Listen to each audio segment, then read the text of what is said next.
I know when Esther first met Abraham, she said something along the lines, I, Esther, see and call to me those beings who seek It was an affirmation that was given to her.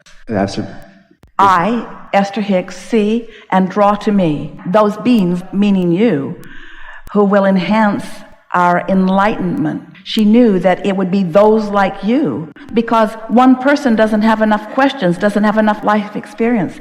Esther knew that she would be in the receiving mode, that you would come as step 1 and Abraham would stand as step 2 and Esther would stand in step 3, and together we would come to new awarenesses and new conclusions.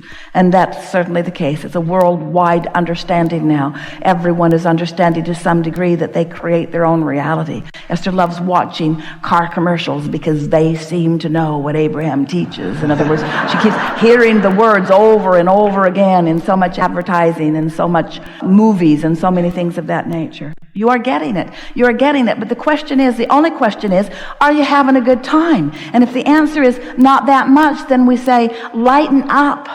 Lighten up and have more fun, because there's nothing serious going on here.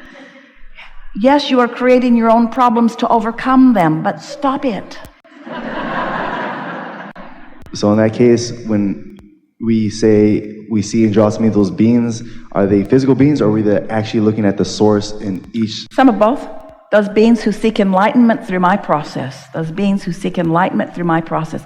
It's the way it is. You get tuned in, and then if you're selling real estate, those who seek value through your process are there. If you're a creator of food, then those who seek value through your process are there. This is a world where you are all here to enhance the experience of one another. And you can't cross vibrational frequencies. So what you're getting is what you're offering 100% of the time. So if you don't like the crowd that's showing up in your experience, you want some clarifying of your own vibration to do, because they're just evidence of how you feel, you see. So we're not actually drawing to us physical beings, we're drawing their source, their energy, their transcendental, their everlasting. Depends on where you are vibrationally, of course, but when you get tuned into your inner being, now you have vibrational access to the inner beings of others. And so what you're wanting to do is help them to close the gap by holding them as your object of attention from the point of view that their inner being has. When you're tuned in and you focus on anyone, whether they're across the world in another country or whether there's someone sitting across the table from you,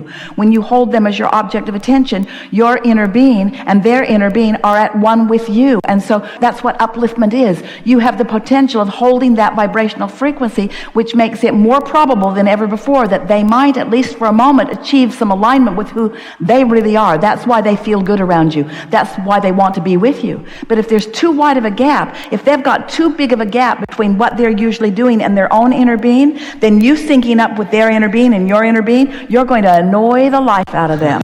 They're not going to want to have anything to do with you. You're going to seem far too intense to them, or far too happy. That guy's just too happy. Just too happy for me. Too much well-being going on there. He needs to focus in the real world and figure out what's really going on. You'll be going like this. But if it's someone you really care about and you continue to hold them as your object of attention, and that could be anyone, it could be those strangers on the other side of the world, and you find a way to focus and feel good and focus and feel good so that you are in sync with them and all of their inner beings, now you have the opportunity to be like a satellite dish that is beaming down the ideas. You may be the receiver of the idea. You may be the receiver of the idea, hear this, to the solution to their plight. And now you're not just the receiver of the idea, you are the vibrational transmitter of the idea. There is much greater likelihood, since thoughts are in the air, that someone will receive that transmission and act on it. Maybe even one of them, you see. Uplifting is the biggest business going, you see. You must uplift. It's who you are. It's who you were born to be, you see. And we're not talking about action. We're talking about the vibrational version of it, and then you following any inspiration that comes to you. That's what life is, you see. Oh, you have enough in your vortex to keep you busy for 20 or 30 lifetimes. And when you start tapping into it and you start letting the inspiration flow, the dollars flow, the ideas flow, the relationships flow, life is so sweet. It's who you are. It's what you came for. It's the way it's supposed to be. So when we get connected to Source, Abraham, I know whenever Esther got connected to Source, you were able to work through her. So when we get connected to Source, each one of us, we will have our own. Not when, since, because you all are, to varying degrees, for varying length of times. Every one of you is an extension of source energy, and every one of you has these moments of alignment.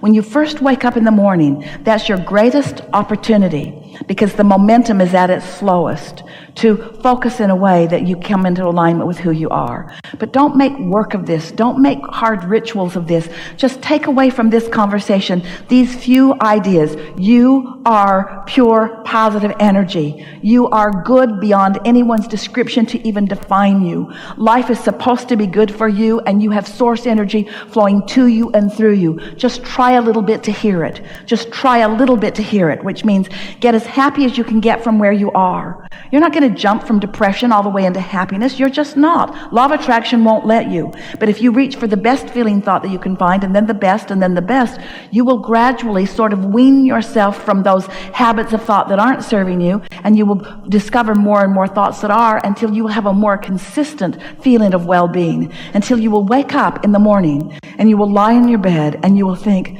oh man, here I go again. Another magnificent opportunity to be here and have experiences here in this extremely focused, extremely important, extremely potential for happiness environment.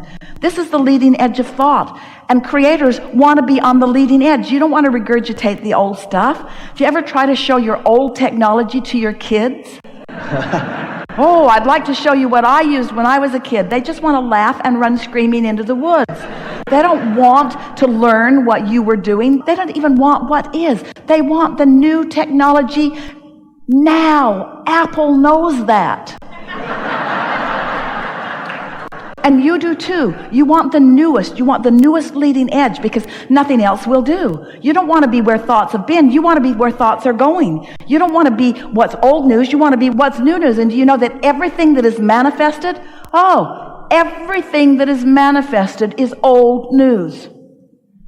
If it's manifested, it's old news, because the new stuff's out here in the new vibration. And that's where you want to be. That's where you have to be as a creator, you see. So you're not ever going to be happy unless you're going with the flow of your own ideas. And the satisfaction, the reward, the bonus of that, the bonus of being zen enough, being chilled enough, being kind enough to yourself enough, being relaxed enough that you can actually receive an idea that, as far as you can think, you've never had before in all of your life, and neither has anyone else. Here's this new idea. Life-giving. Esther was standing in a balcony of a new home that she has, overlooking and thinking, and got an idea, and she was panting with excitement. Panting with excitement. And someone else in the room said, "Are you okay?" Esther said, "I'm just really excited about something." She was panting with excitement.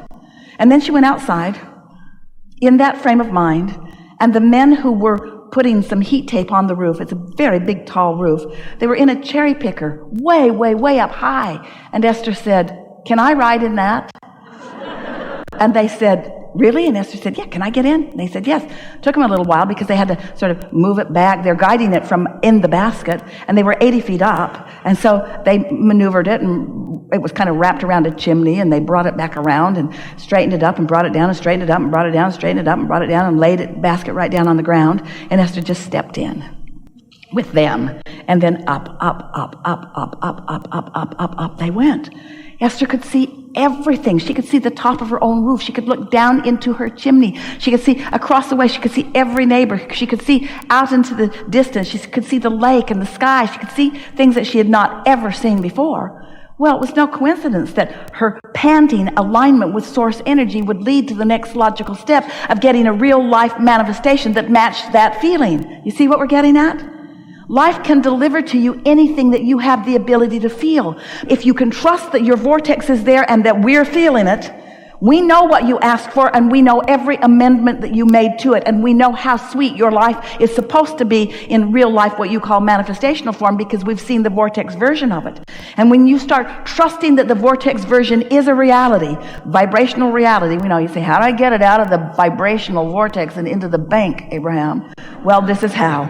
This is how. You trust that it's there, you know that it's there, and you reach for the feeling of it, and you feel the inspiration of it, and you follow the impulse when it comes, which is the next thing that we really want to say to you, because you're right there so often. When an impulse comes, don't procrastinate it. When the impulse comes, it means it's ripe for this moment. When the impulse comes, act on it. Write the note, make the phone call, go there, do there. Whatever that impulse is, follow through with it with action, because that's your guidance system saying, coast is clear, go for it.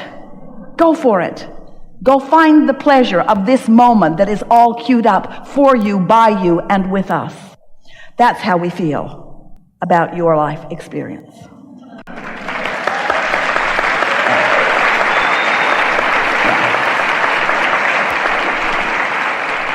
Thank you. Thank you, Abraham. I have love for everyone. I have love for all beings, spiritual and that. I just want to tell you as well, I love you. Yeah, it's clear to us. It's clear to them, isn't it? Yeah. Humans do not often start with the premise that well-being is the basis of your life experience. You've already sort of heard from others who have forgotten that. And so it's easy for humans to start with the premise that things are going to go wrong unless I wrestle them to the ground and kill them. When the reality of it's the other way. Things are going to go well unless you do that thing that you do that blocks it off. And yes, there's non-physical intention. Sometimes you come with intentions of what others want to call diversity because you see it as your opportunity for clarity and strength. It's something that you want in this physical life experience. That's why it's so important that you mind your own business and not try to figure out what everybody or anybody else is doing about that. So then in a sense where they say the diabetes, heart disease is predetermined, like genetically, you don't have to accept that? Not only do you not have to accept that, it's foolishness to accept that. We are not wanting to discourage you about the state of your medicine, especially in your environment, but they are still practicing it. The human body is such a mystery. And it's because they have not yet hit upon the vibrational component that is everything, you see. They're starting to dabble in it a little bit. They know that the optimistic patient often overcomes while the pessimistic one does not. But you have to factor everything in. You don't know whether somebody's ready to make their transition. You don't know if it's their path of least resistance. And so they're just collecting data and then trying to connect the dots in between. And what we're wanting you to hear is that your life causes you to ask for what you want. And if you line up, you will get what you want. No exceptions every single time. No exceptions every single time. No exceptions every single time. There is nothing that has been pre-decided for you or even by you that could trump what you are now deciding from where you now are. People say, well, isn't it my path? Don't I have a destiny? Isn't there predestiny? Isn't there something that's already been decided? Yeah, you decided to come here and be the deliberate creator of your own experience. You came here to mix it up and to choose and decide and define. You came here to launch rockets, and you came here to use your guidance, and you came here to use the benefit of source energy, to come into alignment with anything and everything that you want. You came here to be the manifester, the full realizer of anything that your mind could conceive. Napoleon Hill said it. If the mind of man can conceive it, then this time-space reality has the ability to give it to you in full achievement. We use different words, but that was basically what he said. If you can want it, you can have it. But there's a piece that has to go in there. You have to want it and believe it. And a lot of times, you have developed beliefs before you even knew about beliefs, before you even knew about vibration. And so now you have some thinking to do. Now you have some thinking and feeling to do. Now you have some restructuring of your thoughts to do. But don't try to think thoughts, because law of attraction is delivering your thoughts. Instead, care about how you feel. Let the way that you want to feel be what inspires the next thought that comes. I want to feel sure. I want to feel empowered. I want to know my value. I want to feel good. I want to feel happy. I want to feel flexible. I want to feel alignment. I want to feel good. I want to be of value, but I want to feel good. I want to tune into the energy that is really who I am. I want to be an extension of source energy. I want to do my human part of sifting through the data, and I want to launch those rockets of desire, and then I want to ride that rocket with my source to the full manifested fruition that we all revel in. I love being here out on this leading edge of thought where things manifest. I love being the creator. I am not an acceptor of what is. I'm a molder and modifier and improver and evolver of what is. I use my powerful mind and the powerful mind of source to go into places that have not been before. Why? For the thrill and the adventure and the satisfaction of that eternal motion forward. Oh, We're glad you're here. We're glad that you're here on the leading edge. We're glad you're mixing it up. We're glad that you're in this room. We're glad that you are making decisions to listen to your own guidance. We're glad that you're tuning to the frequency of who you are more. We know for sure what's going to happen in the next few days as your life is transformed because your set point has moved.